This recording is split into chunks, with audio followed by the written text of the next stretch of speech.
반갑습니다. 네, 2017년 잘못 썼네요. 2017년인데 2016년이라고 썼는데 작년에 만들어가지고 이런 또 오류가 있게 됐습니다. 2017년 1월 5일부터 7일까지 고막리, 이 지역이 고막리입니다. 그래서 고막리 복음학교라는 그 명칭으로 이제 복음학교 2박 3일간 진행하게 됩니다. 우선 이 고막리 복음학교가 이렇게 이제 개최가 되고 또 이렇게 진행되기까지 우리를 섬기신 우리 주 하나님께 감사드리고요. 또 뒤에서 수없이 뒤에서 보이지 않게 섬기고 또 함께 준비해 주신 또 진행팀들에게 감사드립니다.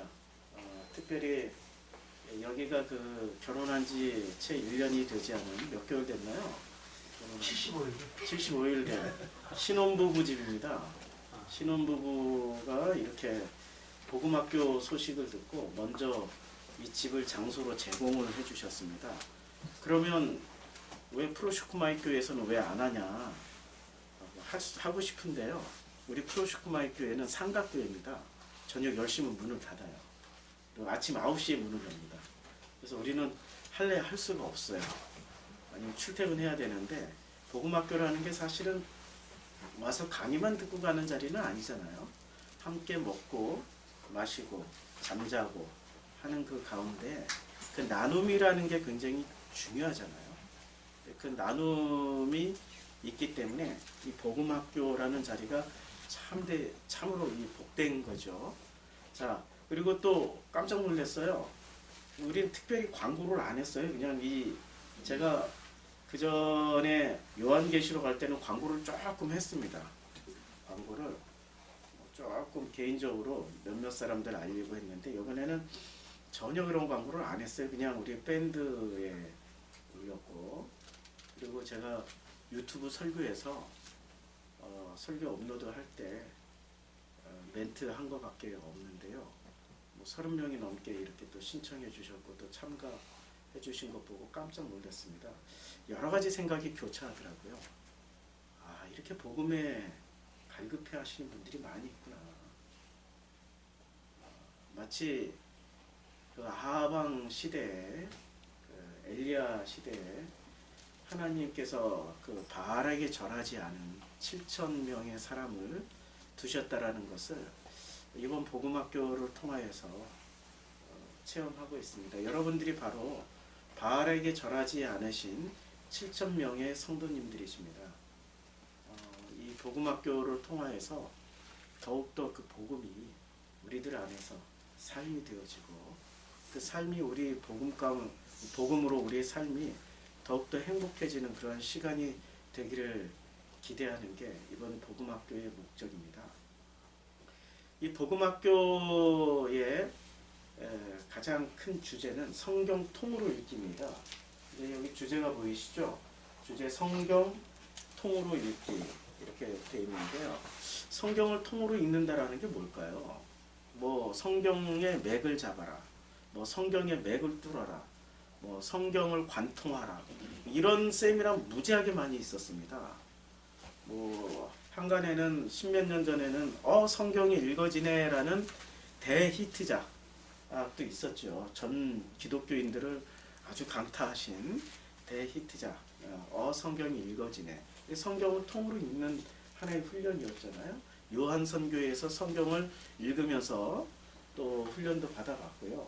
에스라 성경연구원에서 일주일간 합숙하면서 성경도 읽고 성경을 통으로 다 강의도 들어봤는데, 들을 때는 알 것 같은데 듣고 나서 돌아서는 길에는 뭐 했지?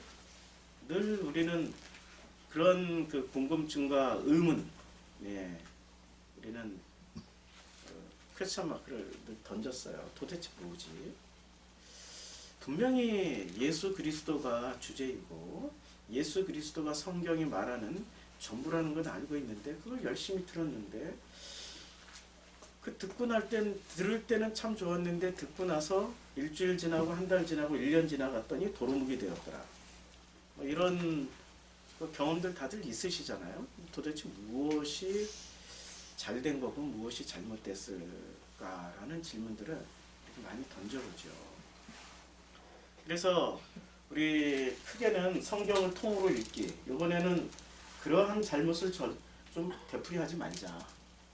여기서 한번 들었으면 좀 삶이 변하고 생각이 변하고 그리고 내가 가지고 있는 2017년도 새해 아닙니까? 내가 도저히 바꿀 수 없고 바꿔내지 못했던 나이 40, 50, 60 뭐 내 나이 비록 이제 뭐 10살, 뭐 15살 뭐 이렇게 됐을지라도 뭔가 바꾸고 싶은 게 있잖아요. 이번 17년도 한 해에는 그걸 좀 바꿔내는 이번 복음학교를 통해서 뭔가가 바뀌어지는 그런 복음학교가 되기를 저도 기대하고 소원합니다. 그래서 그런지 이 복음학교 준비하는 지난 시간 동안에 제가 잠을 많이 못 잤어요. 그래서 그런지 어제는 또 얼마나 기대가 컸는지 저녁에 새벽 2시 넘어서 잤는데 아침에 또 7시 반에 깨어나면서 한 10번은 깨어난 것 같아요. 잠을 제대로 못 잤어요. 긴 시간 푹 잠을 못 자가지고 지금 막 목도 사실은 많이 가라앉고 온몸에 막 근육통처럼 지금 아픈데 잠깐 저 이제 2층에 있잖아요. 2층에 올라가서 잠은 안 오고 기도하고 있는데 우리 전에 같으면 어떻게 기도할까? 이 몸 좀 건강하게 해서 잘 마치게 해주세요.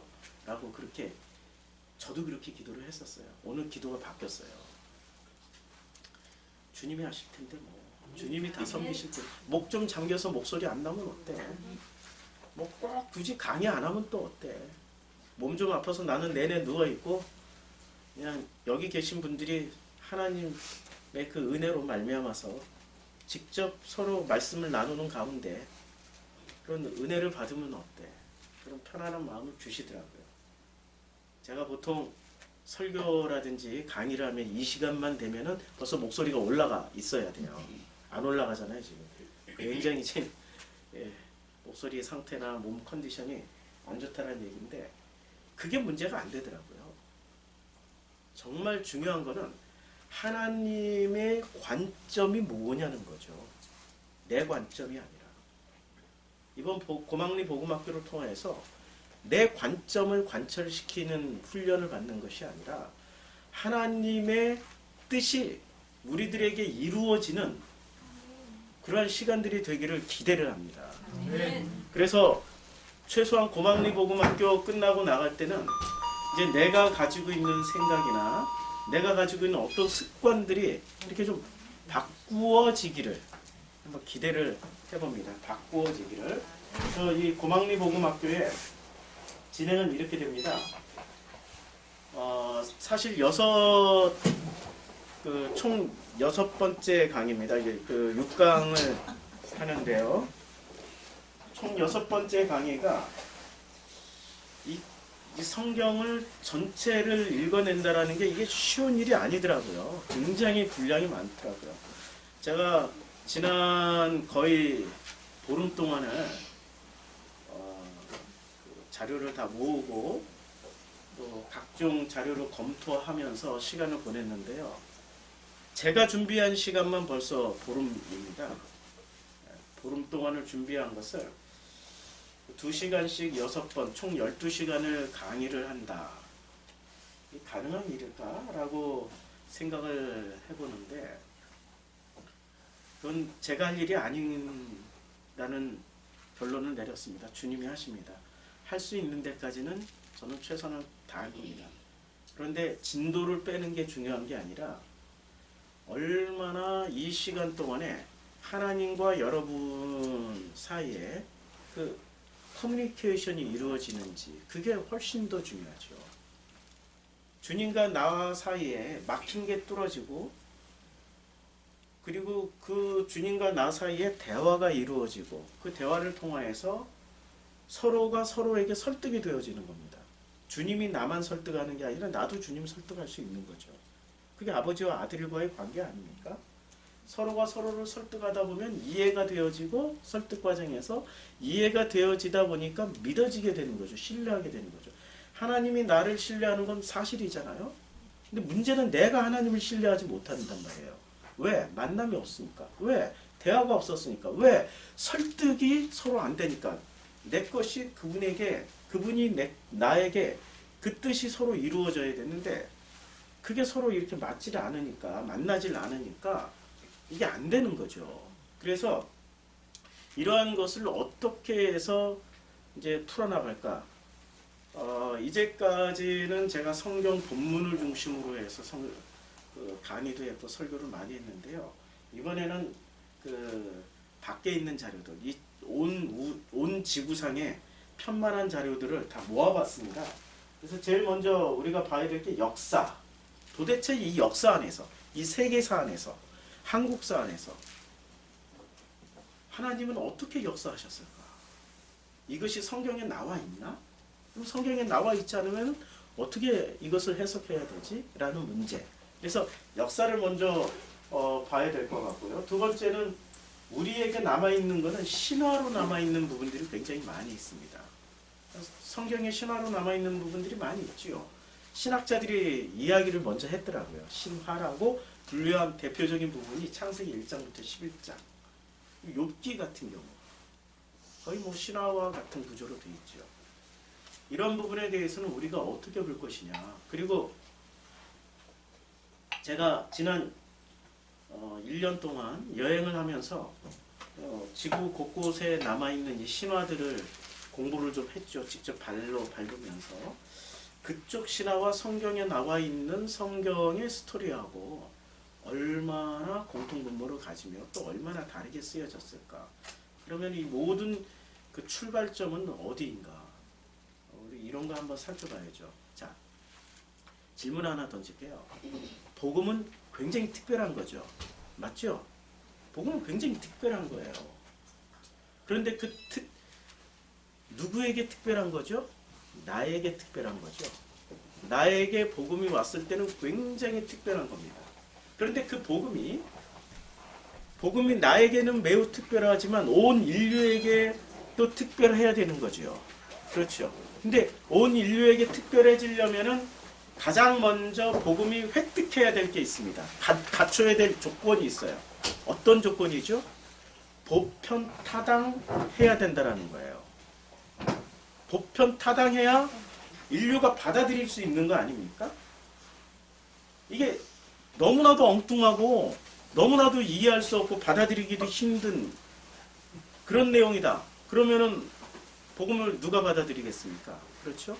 특별해지기 위해서는 가장 합리적이고 평범해야 된다는 거예요.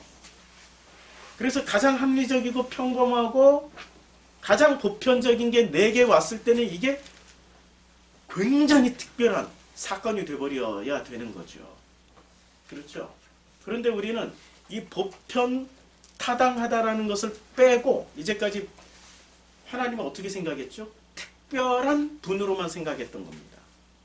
특별한 분으로만 생각했던 것이 우리 기독교인들이 가지고 있었던 오해 중에 가장 큰 오해예요. 내가 그와 특별해지기 위해서는 어떻게 해야 됩니까? 그는 나에게로 와야 되는 거예요. 근데 그가 나에게로 오기까지는 얼마나 많은 장애물들이 있어요. 나는 깔끔하고 나는 굉장히 그 스마트한 어떤 그런 사람을 좋아하는데 벌써 머리 한 달쯤 안 감았어. 떡이 졌어. 세수를 안 해가지고 눈곱도 있고 코딱지도 붙어 있어요. 옷은 막 한 1년 동안 안 갈아입어가지고 온몸에 짝짝 달라붙어 있고 기름 번들번들해요. 그 사람하고 나하고 친해질 수 있을까요?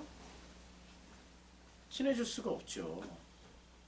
친해지기 전에 그 사람의 뭔가를 보편 타당한 모습으로 바꿔야 될 거 아니에요. 그건 보편 타당한 모습이 아니에요. 그는 진짜 매우 이상한 관계 형성을 해야 되는 특별한 결심을 해야 되는 겁니다. 모든 사람들이 특별한 결심을 하기까지는 사귐이 먼저 있어야 돼요. 만나자마자 마음에 든다고 바로 결혼하는 사람들이 있습니까? 만나자마자 바로 결혼합시다 해가지고 결혼하는 사람들은 지구상에 몇 안 될 거예요. 사귀고 이것저것 다 맞춰보고 난 다음에 그리고 나서 결혼하자라고 할 때 서로가 신뢰가 가는 거지 않습니까? 하나님과 우리와의 관계가 바로 그런 관계라는 거예요. 그래서 하나님도 우리에게 찾아오실 때는 매우 특별한 모습으로 찾아오신 적도 있지요. 매우 특별한 모습으로 찾아오신 적도 있어요. 어떻게 찾아오셨죠? 엘리야에겐? 세미한 음성으로. 매우 특별하시잖아요. 보편적으로 이렇게 와글와글 한 소리로 안 오고, 그런 사람들에게는 세미한 음성으로 하지만, 그러나 아브라함에게 찾아가셨던 그 하나님은, 그 천사는 어떤 모습으로 가셨죠? 보편타당한 인간의 모습으로 와서 같이 먹고 마시는 모습으로 오셨단 말이에요. 그것을 가장 잘 보여주셨던 분이 누구세요? 예수 아니세요? 나랑 똑같은 모습으로 오셔서 똑같은 말을, 언어로 똑같은 말을 하면서 똑같이 밥을 먹으면서 똑같이 방구도 껴가면서, 그렇잖아요. 코도 골면서. 코 골았죠? 예수님. 백고물에서 백고물에 머리 대고 주무실 때 코도 고르고 주무셨어요. 보편타당한 모습으로 오신 거예요. 특별한 어마어마한 나하고 전혀 다른 존재로 오신 분이 아니라는 거죠. 근데 우리는 하나님을 어떻게 생각하고 있습니까? 그런 존재로 생각하는 게 아니라 하나님은 전지전능 무소부재 만사형통으로 알고 있는 거죠. 그렇잖아요. 그러니 그 하나님을 만나면 그 하나님은 나하고 대화가 안 되는 거지. 그분은 하명하시옵소서. 기도만 하면 그래. 하명하시옵소서. 제가 듣겠나이다. 사무엘의 첫 출발이 그거였잖아요. 사무엘이 하나님이 말씀하실 때 사무엘아 사무엘아라고 부르셨을 때 제일 먼저 뭐부터 배웠어요? 제가 여기 있습니다. 저에게 말씀하시고 제가 그 말씀을 통하여서 당신과 나누겠습니다라고 얘기했어요? 그런 얘기 안 했어요. 누구한테 배웠죠? 엘리가 어떻게 가르쳤습니까? 여기 있나이다 라고 대답해라. 엘리는 그러면 복음을 알고 있었던 사람인가요? 아니었죠. 하나님은 어떻게 알고 있었던 사람이었죠? 매우 특별하게 알고 있었죠. 매우 특별하게. 그러니 특별하게만 가르쳐줬고 특별하게만 배웠어요. 처음 잘못 배우니까 마지막까지 고생하잖아요. 마지막까지. 엘리압 사울 세울 때도 세워놓고 고생하고, 엘리압 다윗을 세우기 전에 엘리압을 통해서 또 한 번 실수하잖아요. 근데 마지막에는 기도만 하다가 하셨잖아요. 그거 다 교정하고 가느라고. 첫 단추를 잘못 깨면은 이거 다 풀어야 돼요. 안 풀고 이거 하나 빼고 이렇게 잘못 깨면은 좀 모양새가 안 되죠. 비싼 옷일수록. 여러분들은 다 비싸게 태어났는데 단추 하나 이상하게 깬 거 그냥 대충 그냥 불편하다고 다 안 풀러서 이렇게 적당히 껴놓으면 이상하잖아요. 복음은 있잖아요. 매우 특별한 거지만 그 특별한 것이 되기 위해서는 보편타당한 것을 우리가 가지고 있어야 돼요. 그리고 하나님도 보편타당한 분이라는 것을 전제하고 시작하셔야 돼요.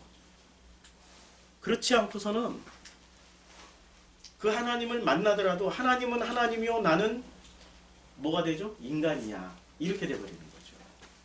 그건 누구 고백일까요? 하나님은 하나님이요 나는 사람이로 소이다. 이런 고백을 비스무리하게 했던 분. 있잖아요. 산은 산이요 물은 물이다. 그렇죠? 그 의식 수준을 못 넘어가는 거죠. 성경에서는 분명히 우리를 뭐라고 말씀하셨습니까? 양자가 되는 권세를 누린다고 그랬죠. 양자가 되는 그 권세를 누리기 위해서는 뭐가 돼야 됩니까? 우리라는 그 가족이 돼야 되고, 가족은 우리는 하나된 그 나의 지체로 보는 거잖아요. 성경은 수없이 하나라는 걸 그 참 감람나무에 이렇게 접붙임 당한, 그리고 아버지와 나는 하나다. 수없이 많은 하나라는 것을 이야기하는 그 목적, 둘이 연합하여 한 몸을 이룰지니라. 이런 하나로 되는 그런 비밀들을 말씀하고 있는데 그분은 매우 특별하고 나는 매우 이상해. 주님은 계속 하나라고 얘기를 해도 내가 못 믿어버려, 내가. 그런 일이 벌어져요. 그래서 요번에 고막리 복음학교에서는 주님은 매우 특별하시지만 나를 찾아오셨을 때는 나하고 똑같은 모습으로 오셨구나. 그분이 바로 예수였구나. 그래서 그 예수를 만나는 시간이 되기를 기대합니다. 아멘. 그리고 성경을 통해서 이제 고막리 복음학교 이렇게 시작할 겁니다. 성경을 통해서. 자, 그래서 우리 종교인들이 저지르는 잘못 중에 가장 큰 잘못은 가장 어리석은 일을 낮은 의식으로 살면서, 낮은 의식이라는 게 세상지혜잖아요. 우리 속담 많이 알고 있고 격언 많이 알고 있고 성공하는 사람들의 몇 가지 법칙 다 외우고 있어요. 경영학 법칙 다 외우고 있어요. 그렇게 살아가는 사람들을 뭐라고 그래요? 성경은 가장 어리석은 일을 가장 낮은 의식으로 살면서 하나님의 복을 구하는 사람들이라고 하는 거죠.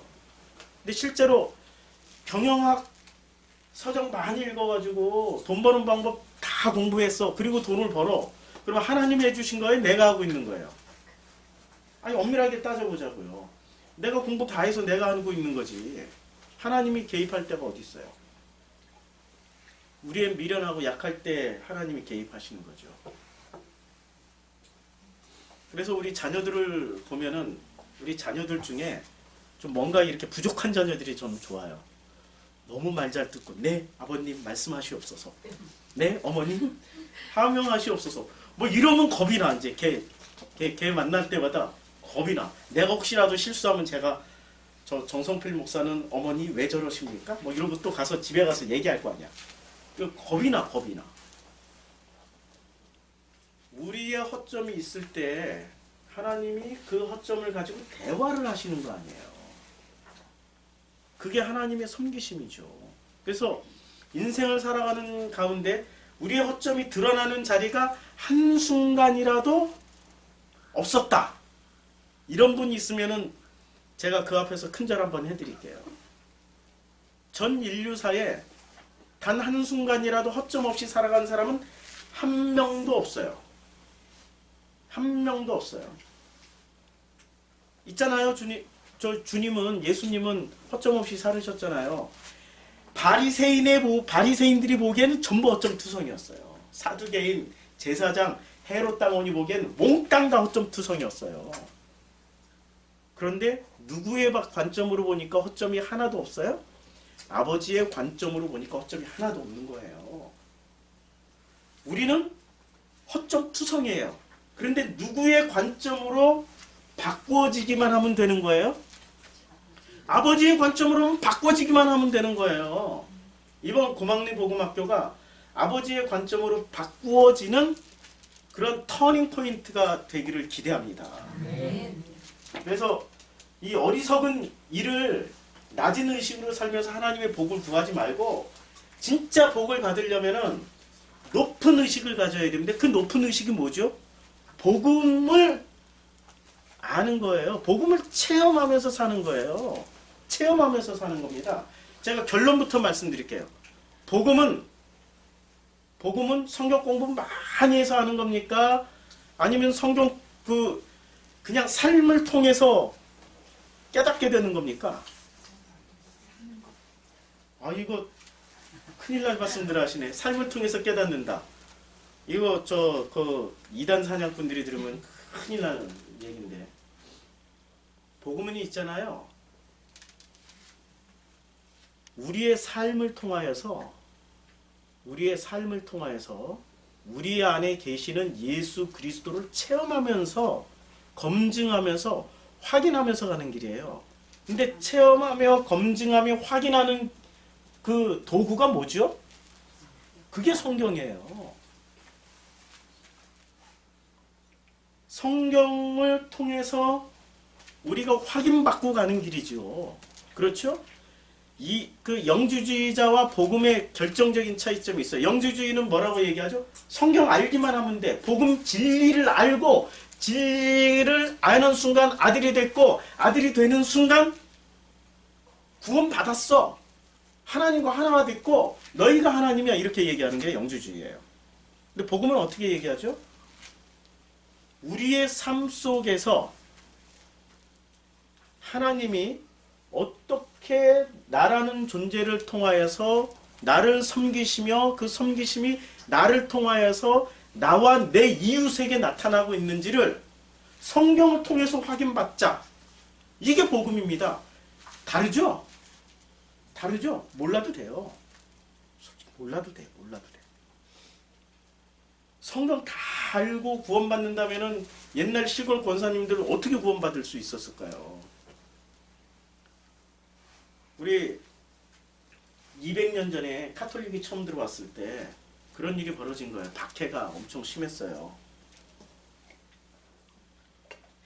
한강의 그 강물이 사람들의 피로 아주 뻘겋게 물들었죠. 그 나일강의 그 저주가 그 나일강에 임했던 그 징벌이 그때만 일어났던 게 아니에요. 200년 전에 한반도 땅에서도 일어났어요. 한강물이 시뻘겋게 핏물이 돼버렸으니까.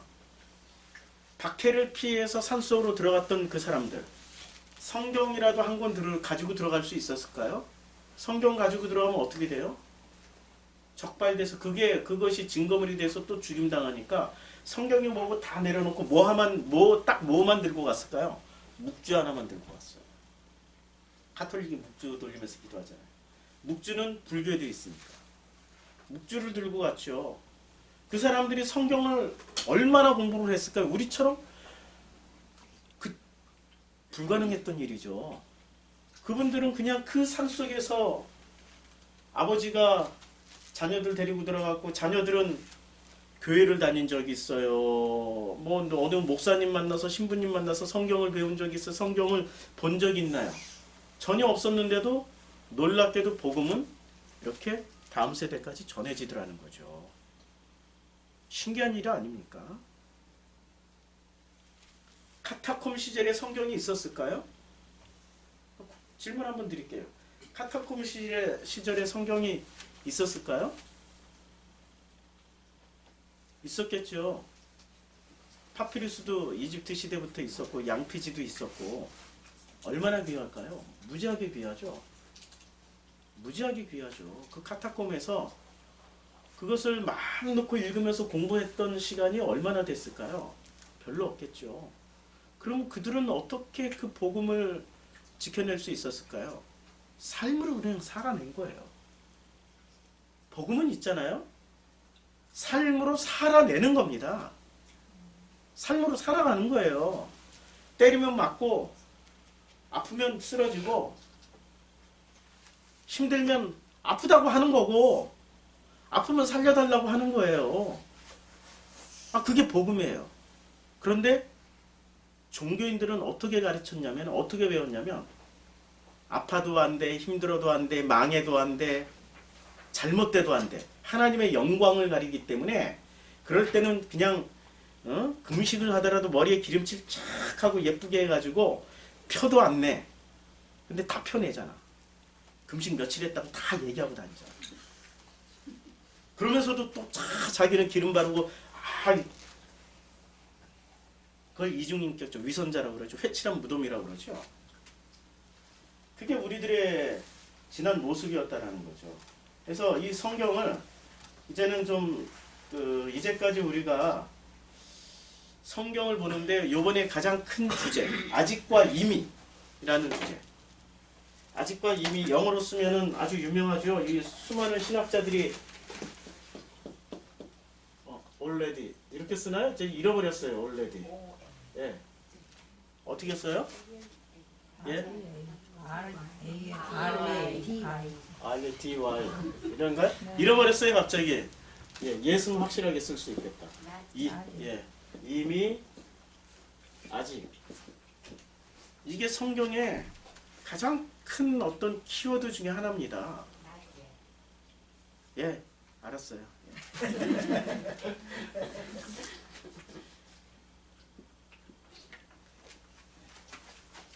마음에 드시죠? 네. 자, 이미는 누구고 아직은 누굴까요?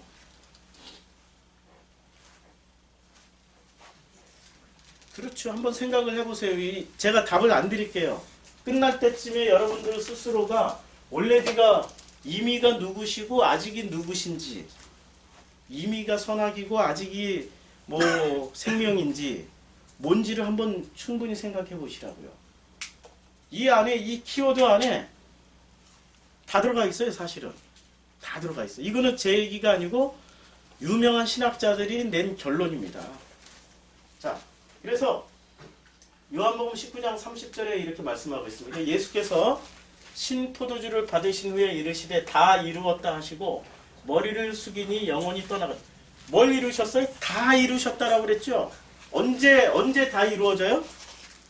십자가에서 다 이루셨으니까. 벌써 답 나왔네. 이미 십자가에서 다 이루셨어요. 그런데 빌립보서 3장 12절에 보면 내가 이미 얻었다 함도 아니요. 이미 얻었다 함도 아니요. 온전히 이루었다 함도 아니라 오직 내가 그리스도 예수께 잡힌 바 된 그것을 잡으려고 달려가노라. 아직 안 됐다는 얘기죠? 그렇죠. 근데 여기서 중요한 거를 잘 보세요. 이름의 순서. 그리스도 예수께서. 예수 그리스도가 아니고 그리스도 예수께. 이렇게 말씀하고 있죠. 그러니까 이런 것들을 우리가 이번 복음학교 때 한번 확인을 해보자고요. 그래서 이미와 아직 사이라는 시, 여러분들은 이 시 처음 보시는 분들 계시죠? 이미와 아직 사이. 박노해 씨가 썼는데요. 이분이 이 시를 쓸 때 거의 한 30여 년 전에 쓴 시예요. 이 시가 30여 년 전에 쓴 시인데 최고로 치열하게 살아갈 때 썼어요. 자, 한번 읽어볼게요. 아직과 이미 사이.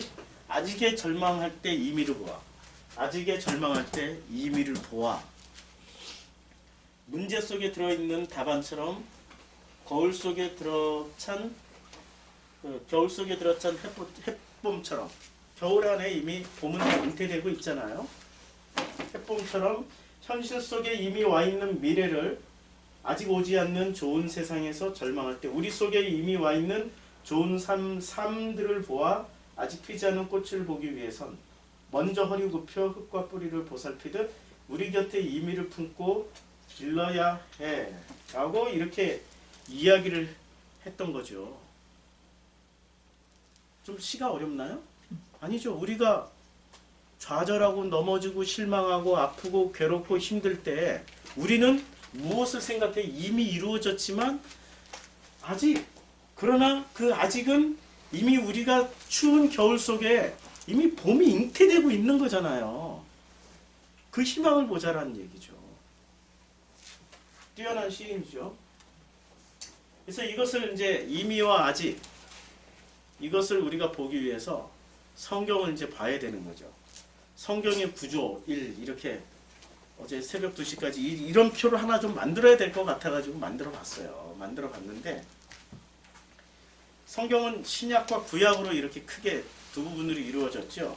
근데 이 신약과 구약이 이제 이 구약의 구조를 한번 보자고요. 구약의 구조가 크게 나누면 두 부분으로 나눌 수 있습니다. 구약은 창세기 1장과 11장 이것을 원역사라고 이야기를 하죠. 그리고 12장부터 말라기까지가 이 원역사를 풀어 쓴 성경일 뿐이에요. 근데 진짜 엑기스들은 어디에 다 있을까요? 여기에 다 있어요. 나머지는 그냥 참고서에 창세기 1장과 11장을 풀어준 참고서입니다. 참고서. 왜 이렇게 되는지는 나중에 우리가 창세기 1장부터 11장까지 공부를 하면서 이제 확인을 좀 해보자고요. 그래서 창세기 구조 3을 보면은 이 1장부터 11장까지를 또 세분화해서 제가 나눠봤어요. 1장은 원 역사. 진짜 원이라는 게 원래라는 오리진이라는 뜻이잖아요. 오리진 뭐 이런 식으로 진짜 중요한 거는 창세기 1장부터 2장 3장까지 다 쓰여져 있어요. 이거 달면은 나머지는 이제 성경 그냥 어떤 성경을 읽든지 간에 다 이해가 됩니다. 아, 이미와 아직, 아, 이게 바로 예수 그리스도 얘기구나. 와, 이게 빛과 어둠이 다 예수 그리스도 이야기구나. 우리가 성경에서 찾아야 될 게 무엇을 찾으면 성공하는 거죠? 예수 그리스도만 찾으면 되는 거죠. 성경을 통해서 축복, 성공, 권력, 어떻게 하면 예뻐질까, 잘생겨질까, 이런 거 찾아내는 사람은 다 찾아내요. 아, 실제로 성공하잖아요. 크리스탈 교회 그 건축하셨던 목사님 있잖아요. 미국의 로버트 슐러 목사님. 성공하셨잖아요. 베니임 목사 얼마나 성공했어요. 흰 양복 입고 그냥 이렇게만 하면 사람들이 이쪽에서 쓰러져, 이렇게 하면 저쪽에서 쓰러져. 얼마나 대단했으니까 다 성공했잖아요. 그리고 성공했는데 뭐? 그게 복음이야? 아니란 말이에요. 예수 그리스도 이름을 아무리 얘기한다고 그게 복음이야? 예수 그리스도 얘기는 그 이름은 제일 누가 많이 불렀는 줄 아세요? 2000년 전에 거슬러 올라가면 누가 제일 많이 불렀게요? 베드로가 많이 불렀을까요? 바리새인이 더 많이 불렀을까요? 당연히 바리새인이 더 많이 불렀죠.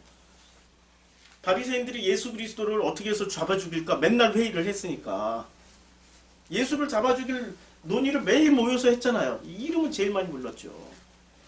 이름 부른다고 다 구원받나? 아니라니까요. 예수 그리스도가 어떤 의미가 돼서 내 안으로 들어와야 되는 거예요. 그 특별하신 분이 가장 보편적인 의미로 나를 만나서 나에게 특별해지셔야 되는 거죠. 그렇죠? 그럴 때 예수 그리스도 이름을 안 불러도 우리는 이미 하나의 의미가 돼 있는 거예요. 근데 하나의 의미가 되기도 전에 형식부터 붙잡아 버렸다. 그러면 안 되는 거죠. 그것을 다 설명해 준 게 1장이에요. 그래서 원 역사라고 했고요. 2장은 원 역사. 왜냐하면 1장은 풀어줬기 때문에. 원 역사. 3장에서 5장 3절까지는 원 역사에 대한 해석입니다. 복습. 진짜 중요하기 때문에 1장을 2장에서 복습해주고 1, 2장을 3장에서 5장 3절까지 다시 한번 복습을 해줘요. 그래서 성경 그 창세기 5장을 한번 봅시다. 제가 왜 이렇게 잘랐냐면은 5장 1절부터 3절까지 한번 볼까요? 이것은 아담의 계보를 적은 책이니라. 하나님이 사람을 창조하실 때 하나님의 모양대로 지으시되, 이게 지금 어디서 나와요? 창세기 1장에서 나오죠. 반복해 주시고 있죠. 남자와 여자를 창조하셨고 그들이 창조되던 날에 하나님이 그들에게 복을 주시고 그들의 이름을 사람이라 창세기 1장에 나오시는 얘기를 5장에서 다시 반복해 주고 있죠. 그리고 3절에 뭐라고 말씀하고 있습니까? 아담은 130세에 자기 모양 곧 자기의 형상과 같은 아들을 낳아 이름을 셋이라 하였고 드디어 뭐를 낳기 시작했어요? 하나님이 아담을 낳았던 것처럼 아담이 이제는 셋을 낳았기 때문에 드디어 끝. 다 설명해 줘 버린 거예요. 5장. 그래서 이 창세기 3장에서 5장 3절까지는 1장과 2장의 해석이에요. 그래서 이 해석에 제일 풍부한 내용을 담고 있는 게 5장의 족보입니다. 그래서 5장 4절부터 32절까지는 1장에서부터 4장까지를 또 다 요약을 해줘요. 이 족보는. 다 요약을 해줘요. 이건 이제 우리가 공부할 거예요. 얼마나 요약을 잘해주고 있는지를 족보의 내용을 보면서 우리가 확인할 수 있어요. 이 안에 전부 풍성하게 들어있는 그 내용물이 뭐였죠? 예수 그리스도예요. 다 예수 그리스도 얘기하는 거예요. 성경은 예수 그리스도를 빼면은 뭐가 되죠? 불경이 되거나 예수 그리스도를 빼버리면 힌두교 경전 미급에다가 되거나 예수 그리스도를 빼버리면은 무슬림의 꼬란이 되어버리는 거예요. 예수 그리스도를 우리가 찾아낼 줄 알아야 성경이 비로소 우리에게 하나의 의미가 되어서 우리와 성경의 특별한 관계 맺음을 통하여 그 아버지와 내가 하나가 된 우리가 된다라는 것을 확인해주고 있죠. 이게 성경의 내용이에요. 자, 그래서 6장, 9장은 원 역사, 이렇게 1장에서 5장까지 복습이에요. 잘 보면은 1장을 2장이 복습해주고 1, 2장을 3장에서 5장 3절까지 복습해주고 그 다음에 1, 2, 3, 4장을 5장이 복습해주고 그 다음에 1, 2, 3, 4, 3, 4, 5장을 6장에서 9장까지 복습해주고 이게 지금 그 내용이에요. 계속 복습이에요. 복습. 제일 중요한 건 그러면 어디예요? 창세기 1장. 1장만 제대로 알아도 성경 통으로 읽는데 전혀 지장 없습니다. 예수 그리스도 다 설명 가능해요. 그래서 1장을 좀 집중해서 공부할 거야. 한 2시간 동안은 할애해서 1장을 집중적으로 공부하고 나머지 3장, 5장, 6장, 7장 이것만 해도 1강, 2강, 3강, 4강, 5강 다 되네. 이 6강인데 그러니까 이걸 어떻게 해야 될지 저도 참 고민이 많아요. 어떻게 해서 이게 다 진도를 끝낼지. 그 다음에 10장과 11장은 좀 특이해요. 여기 1장부터 9장까지는 인류 역사에는 기록이 안 돼 있어요. 인류의 문헌에, 고대 문헌이나 어떤 문헌을 찾아도 이 문헌에는 기록이 안 돼 있습니다. 그런데 창세기 10장부터 11장까지는 기록이 나오기 시작해요. 인류의 그 문헌에 곳곳에 기록이 남아 있어요. 건축물도 남아 있고요. 그래서 10장부터 11장까지는 인류와 종교의 역사를 해석할 수 있는 징검다리 역할을 해줘요. 그래서 10장과 11장이 사실은 요번 그 강의에 어떤 핵심 그 집중 공부해야 될 내용이라고 생각을 하고 자료를 다 뽑아왔어요. 1장 공부하고 10장, 11장 집중해서 공부하게 되면은 나머지 성경은 다 해석이 가능하다. 통으로 읽는 게 가능하다. 놀랬을 거예요. 이 다 배우고 나면 놀라실 겁니다. 전부 다 예수 그리스도네? 전부 다 예수 그리스도네? 아침에 해가 뜨고 저녁에 지는 것도 예수 그리스도고 바람이 불고 눈이 내리는 것도 예수 그리스도고 나무에 꽃이 피어나는 것도 예수 그리스도고 그래서 그것을 보는 사람이 인류사에 그것을 보고 고백한 사람이 누가 있을까요? 있지요? 누가 그걸 보고 고백을 했죠? 그런 식으로 고백한 사람이 프란체스코 신부. 그 사람은 한간에 들리는 말에 의하면 신령한 은사를 받아서 나무와 방언으로 얘기를 했더라. 뭐 꽃하고 방언으로 얘기했다. 그런 거 아니고요. 정말로 성경을 통해서 예수 그리스도를 만나면은 모든 세상에 있는 그 모든 것 속에서 예수 그리스도를 만날 수 있게 되는 겁니다. 그 징검다리 역할을 해주는 게 10장에서부터 11장입니다. 그래서 10장, 11장을 이제 집중해서 공부할 거고요. 그래서 이 10장에서 11장은 집중해서 공부하는데 이것을 풀어주는 창세기 1장부터 11장까지 좀 더 정확하게 얘기하면 10장에서부터 11장까지를 해석해주는 그 열쇠가 되는 성경이 있어요. 구약성경에. 구약성경에 열쇠가 되는 성경이 있는데 그 성경이 바로 욥기, 시편, 잠언, 전도서, 아가서예요. 자, 생각을 해보세요. 성경은 이 욥기, 시편, 잠언, 전도서, 아가서가 나오기 전까지 성경 목록들을 한번 볼까요? 성경 목록표 요 앞에 있죠. 요게 창출, 내, 민신, 수, 산두, 삼상 뭐 이게 여기까지는 역대상, 역대하까지 여기까지 뭐라고 그래요? 여기까지 역사서, 스가랴, 느헤미야, 뭐 룻기 여기까지는 무슨 뭐 여기 역사서 무슨 그다음에 예언서 그 뒤에 뭐 이사야, 예레미야가 다 이 선지서죠. 대선지서, 소선지서 이렇게 나누죠. 역사서, 대선지서, 소선지서 나오는데 뜻하고 중간에 뭐가 나옵니까? 갑자기 지혜서라고. 이 지혜서라고. 시편은 이제 시편이고 시가서고 시가서인데 여기다 넣는 거는 왜냐면 시편을 읽어보면 시편에서 인용하는 본문들이 놀랍게도 창세기 1장부터 11장 사이 본문들 인용 되게 많이 해요. 굉장히 많이 인용을 하죠. 이 키워드가 다 있기 때문에 그래요. 요게 여기에 반드시 들어가야 될 이유. 왜 하필 여기에 들어가 있을까? 역사를 해석할 수 있는 키워드가 이 속에 다 있기 때문에 여기다 한가운데다 딱 넣어놓은 거예요. 역사를 해석할 수 있는 키워드를 다 넣어놨기 때문에. 그래서 우리가 이번 고막리 복음학교에서 요 성경을 수박 겉핥기라도 살펴보겠습니다.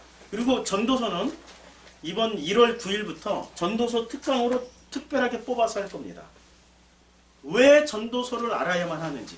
전도서 하나만 알아도 창세기 1장부터 11장까지 이해하는데 굉장히 큰 도움이 될 겁니다.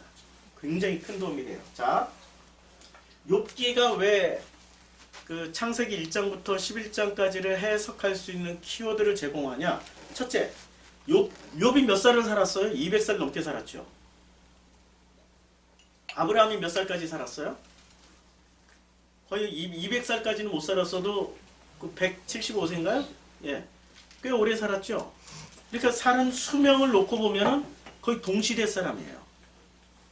그래서 아브라함이 있었고 욥이 있었는데 하나님은 아브라함을 선택했고 욥을 선택해서 그 민족을 이루지가 않았어요. 왜 그랬을까요? 여기서 우리 고정관념은 하나 이제 허물어져야죠.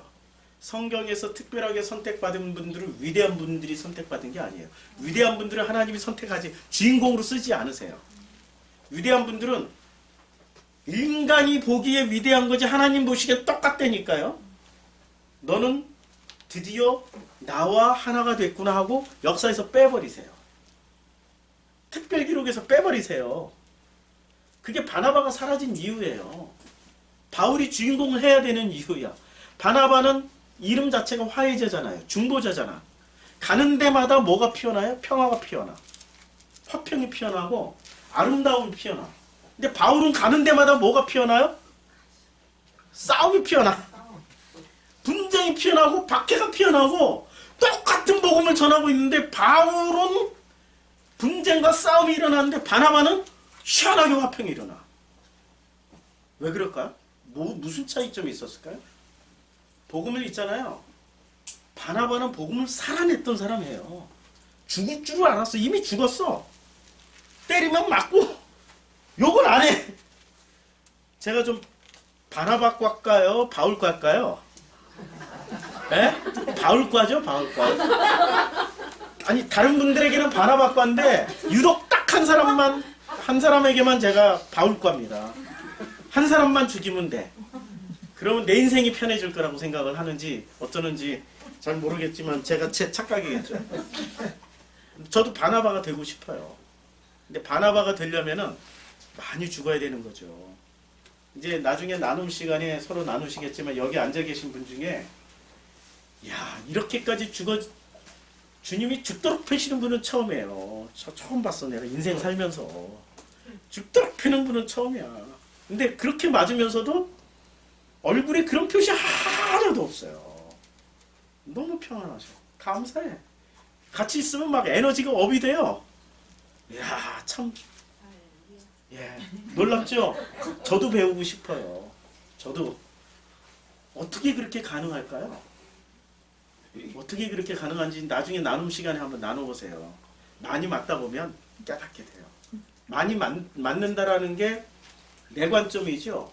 하나님 관점에서는 주님이 우리를 섬기시는 거예요. 그 섬기심을 받는 거예요. 그 빨리 깨달으면 돼. 그러면 그냥 역사에서 사라져도 돼요. 왜? 내가 할 일이 아니니까. 원래 아버지가 하실 일이었고 아버지가 다 하시겠다고 나를 역사에서 이렇게 빼버리는 거니까. 근데 들던 사람이 꼭 자기가 막 끄트머리를 두고 이것마저 다 하고 오겠습니다. 뭐. 그럼 다 하고 알아야 하고 이렇게 던져버리지. 다 한번 해봐라야. 그게 하나님의 우리를 섬기시는 방식 중에 하나는 우리가 원하는 대로 하신다고 그랬잖아요. 뱀을 구하면 뭐 구하는 대로 다 주신다고 그랬잖아. 구하는 대로 주신다고 그랬으니까 구하는 대로 주세요. 결과는 누가 책임져야 돼요?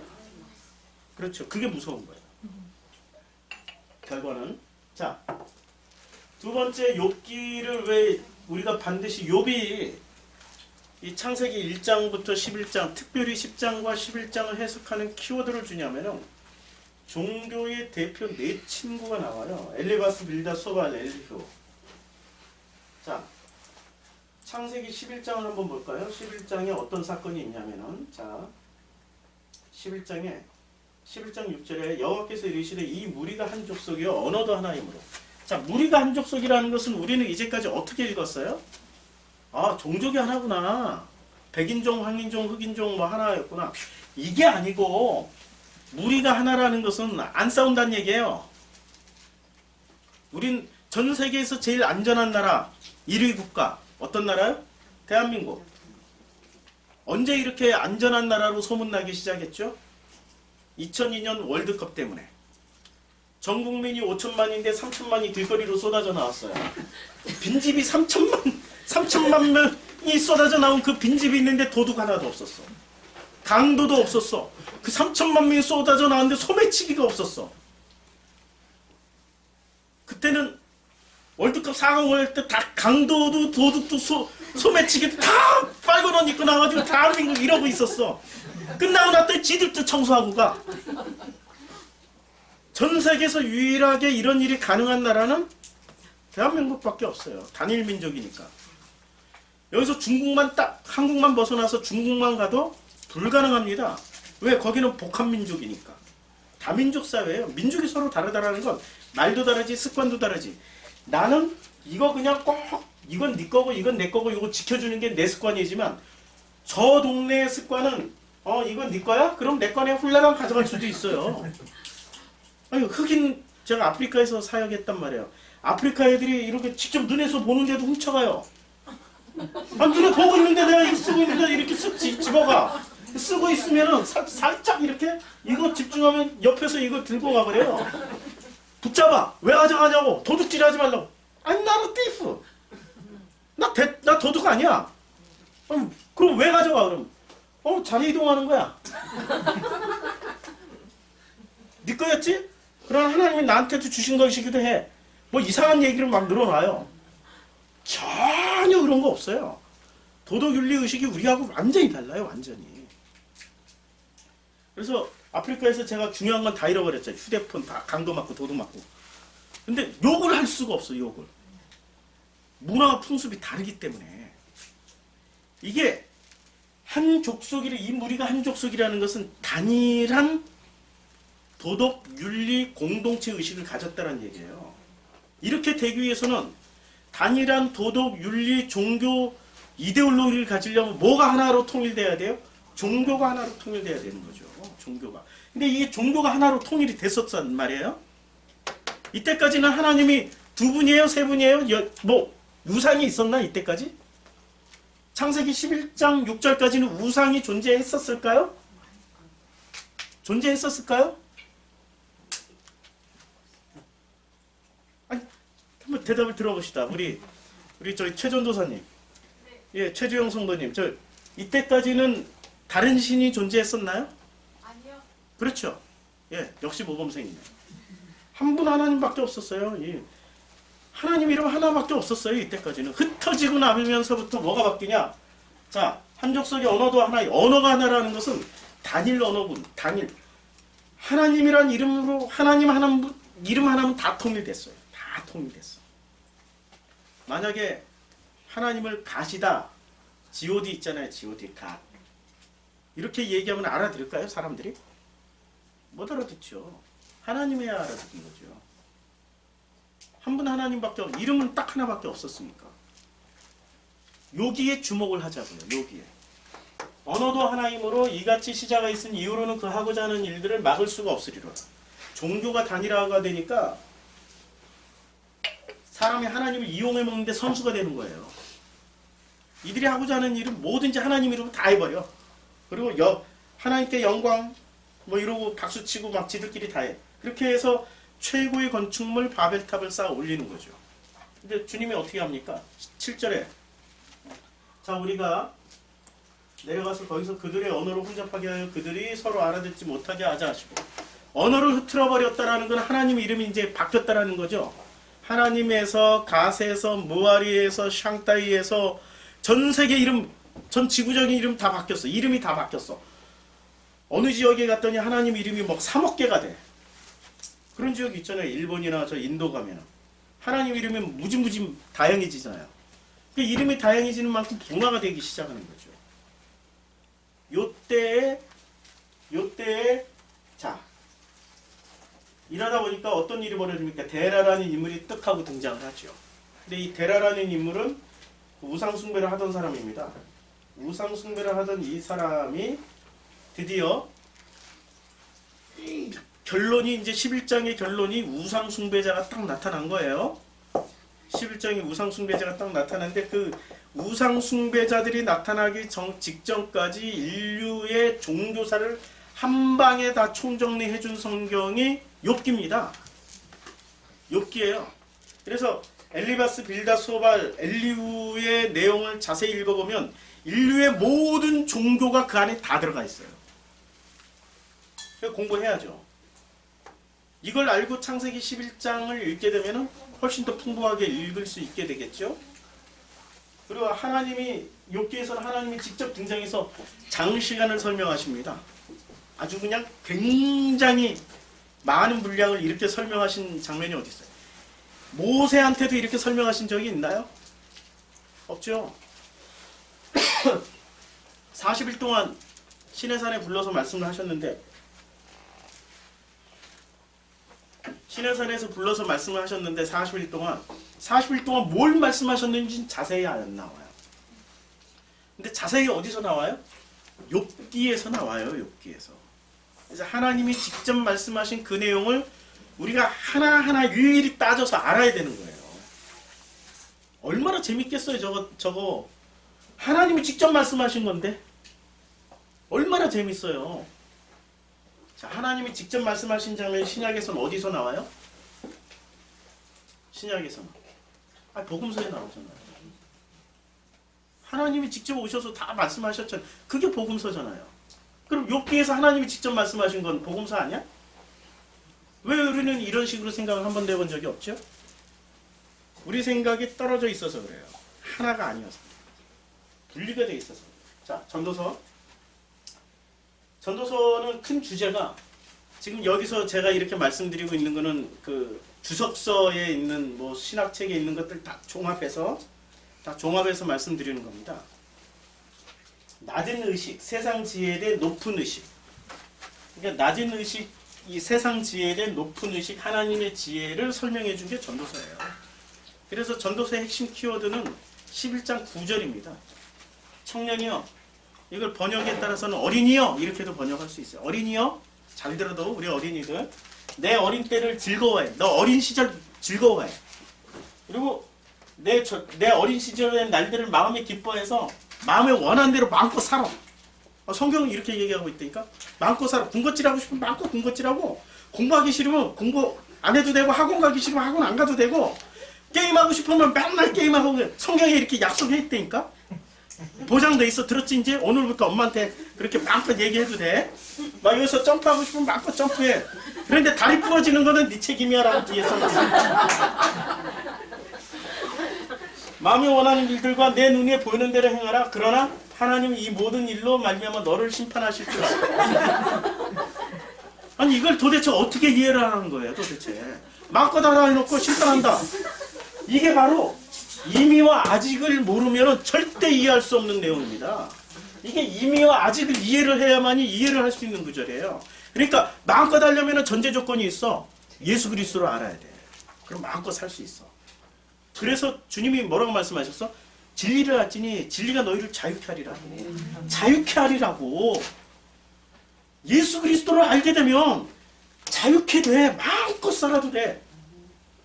근데 그때는 알게 진짜 예수 그리스도를 우리가 체험하면서 그 예수 그리스도를 우리의 삶 속에서 살아가기 시작하면 있잖아요. 마음껏 살아라고 그래도 이리 가라고 그래도 절대 안 갈 길은 안 가. 꼭 가야 될 길만 가요. 꼭 가야 될 길만. 아니 여기 재미가 없다니까. 이제는 재미와 흥미와 관심이 아무것도 없어. 이제 게임하라고 게임기 사주고 막 다 해도 관심 없어 엄마. 나는 관심이 희한하게 엄마 말 잘 듣는 게 관심이야.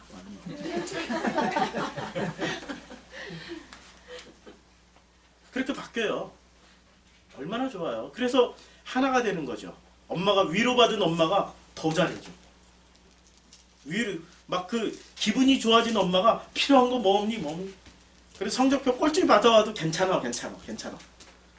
인생은 성적순이 아니잖아. 성경만 많이 알아. 이렇게 사람이 바뀐다니까요. 약속해주세요. 성경만 많이 알면 되지. 예? 예. 아이고 할렐루야. 잠언도 낮은 의식 가운데 담겨있는 하나님의 복음. 잠언이라는 게 우리 수많은 격언들 아닙니까? 이 낮은 의식, 우리가 인류가 가지고 있는 그 모든 인류사회, 이게 언제 다 만들어진 겁니까? 창세기 10장, 11장이 다 만들어진 거예요. 이때 만들어진 그 낮은 의식 가운데 담겨있는 하나님의 그 복음, 예수 그리스도를 설명해 주는 게 이게 바로 잠언입니다. 그래서 잠언 1장 2절부터는 이렇게 설명. 이는 지혜와 훈계를 알게 하며 명철의 말씀을 듣게 깨닫게 하며 지혜롭게 하며 공의롭게 정의롭게 정직하게 행하는 일에 대하여 훈계를 받게 하며 어리석은 자를 슬기롭게 하며 젊은 자에게 지식과 근신함을 주시기 위한 것이니 지혜 있는 자는 듣고 뭐를 더해요? 학식을 더할 것이요. 명철한 자는 지략을 얻을 것이라. 잠언과 비유와 지혜 있는 자의 말과 그 오묘한 말을 깨달아 여호와를 경외하는 것이 지식의 무엇이라고 그랬어요? 근본. 여호와를 경외하는 게 지식의 근본입니다. 미련한 자는 지혜와 훈계를 멸시한다고 그랬습니다. 그 굉장히 놀라운 일이죠. 그렇죠? 그래서 잠언의 핵심 키워드는 뭐냐면 온 세상에 있는 모든 말들을 엑기스들을 다 뽑아서 그 엑기스들을 가지고, 이건 인간의 말이에요. 인간의 잠언이에요. 인간의 잠언을 가지고 그 속에 담겨져 있는 예수 그리스도를 다 설명해 준 거예요. 이게 잠언입니다. 그런데 우리 교회 다니시는 모태 신앙, 이게 그 부모님들이 자기 자녀들을 어떻게 가르치냐면 제일 먼저 복음서부터 읽으라고 안 가르쳐줘. 희한하게 잠언부터 읽으래. 왜 그런 줄 아세요? 잠언 읽으면 똑똑해질까 봐. 그래서 저는 그 어린 나이에 잠언을 몇십 번 읽었어요. 그 우리 부모님은 교회 다니는 분도 아니었는데 제가 그렇게 희한하게 시편, 잠언, 전도서, 아가서 요 4권의 성경을 중고등학교 때 얼마나 많이 읽었는지 몰라요. 그것만 재밌었어. 그것만. 다 이유가 있더라고. 지금 그것이 이제 제 해석이 되어집니다. 하나님은 우연이 없어요. 필연적으로 뭘 이렇게 다 세팅하고 준비를 시켜놔요. 이 잠언에서 나타나는 그 하나님. 자, 잠언의 대표적인 난해 구절. 도둑을 잡으면 그 도둑을 명하여서 토해내게 만들어요. 7배나 배상해라 이놈아. 뭐 이렇게. 그러면은 은사주의자들은 어떻게 해? 마귀를 잡으면 이제 그 속에 재물을 뺏어가는 마귀, 건강을 뺏어가는 마귀를 드디어 잡았어. 그놈의 도둑이야! 뭐 이러고. 도둑을 잡았어. 그 도둑을 잡았으니까 너는 이제부터 재물을 7배로 돌려줘. 응? 건강을 7배로 돌려줘. 그리고 재물 환수 기도를 하잖아요. 제가 그거 써서 다 돌렸다니까요. 한 번에 되게 유명해졌어요. 그거 재물 환수 기도 한번 인터넷에서 찾아보세요. 제가 그 10년 전에 그 짓을 하고 있었어요. 재물 환수 기도 뭐 이런 거. 그때는 은사 받았다고 막 보니까 뭐 휙휙 날라다니고 용, 뱀, 뭐 이런 거 다 보이니까 진짜 그런 줄 알아. 그게 아니더라고요. 7배란 안식을 뺏어갔으니 안식을 도로 돌려줘. 그거죠. 우리가 뺏길 게 뭐 있습니까? 재물? 그까 있고, 건강 그까 있고, 그건 뭐 잠깐 있다 시들어버리는 들의 풋국 같은 것들인데, 그까 있고, 진짜 중요한 거 우리의 영원한 안식 아니에요? 거기에 포인트를 맞춰야죠. 왜 엉뚱한 것에 포인트를 맞춰서 자꾸 우리 본질을 잃어버립니까? 성경은 있잖아요. 저는 이제 이 고막리 복음학교 이 성경 고막리 복음학교 지금 개론인데요. 이제 이거 하고 좀 쉬었다가 2부에 또 다시 할게.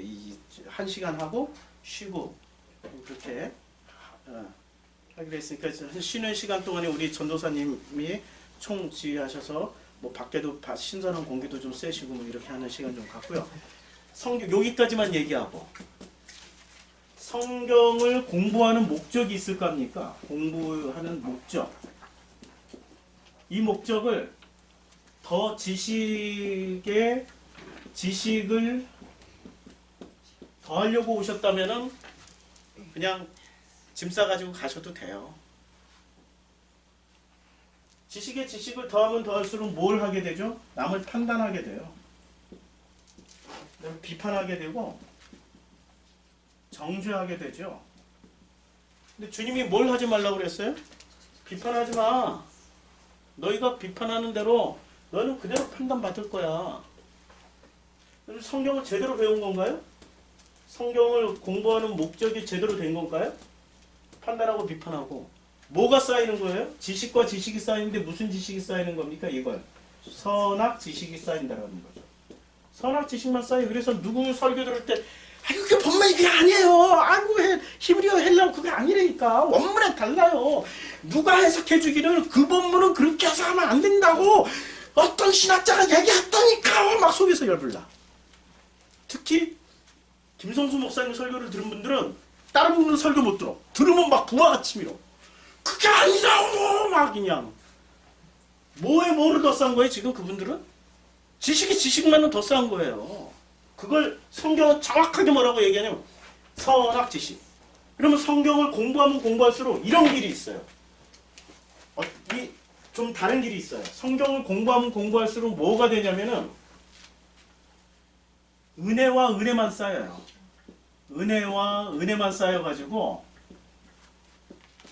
나중에는 무슨 고백만 하냐면 나는 예수로 죽고 그리스도로 부활해서 하나 되어 이제는 내가 사는 것이 아니요 내 안에 계신 그리스도께서 산다. 이 고백으로 나가는 사람이 있어요. 그렇죠? 이렇게 나가야 되는 거죠. 그래서 바울이 이걸 경험하려고 바나바를 퇴장시키고 바울을 주인공으로 세워버린 거예요.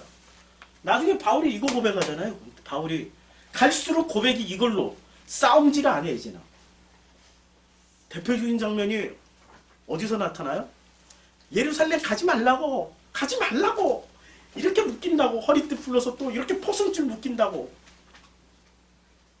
초창기 바울 같았으면 어떻게 해? 그러지 말라고 막 하지 말고 별짓 다 했을 거야. 왜 그것도 모르냐고. 원래 내 성격처럼 그것도 모르냐고 막 그냥 화내고 그런 얘기 안 했어요. 아무 변명도 어떤 해명도 안 하고 그냥 갔어. 해명도 그게 딱 그 3분의 2 바울의 인생 3분의 2 마지막 3분의 1은 이제 로마에서 보냈지만 예루살렘 갔다 로마에서 보냈지만 예루살렘에 가서 감옥에 얼마나 오래 있었어요? 로마에 가기까지 감옥에서 감옥으로 갔죠. 로마에 가서는 또 어떻게 됐어요? 감옥에서 감옥으로 살았어요. 하나님이 은퇴시켜버린 거야. 딱 은퇴했을 때 그때 바울의 모습을 보세요. 마지막. 나 춥다. 옷 한 번만 갖다 달래? 갖다 줄래? 그 옷이 무슨 옷이에요? 은혜의 옷 아니에요. 에덴 동산에서 창세기 3장에서 쫓겨났을 때 그 옷 입은 거 아니에요? 그 옷 좀 갖다 줘. 그치요? 우리가 고막리 복음학교에서 성경 공부하는 목적이 지식의 지식을 더 쌓으려면은 안 하셔도 돼. 그런데 은혜에 은혜를 더하시려면은 진심으로 매 순간마다 구하세요. 구하는 자에게 주십니다. 잠시 브레이크 타임 갖고 그 다음에 또 다시 이어지겠습니다.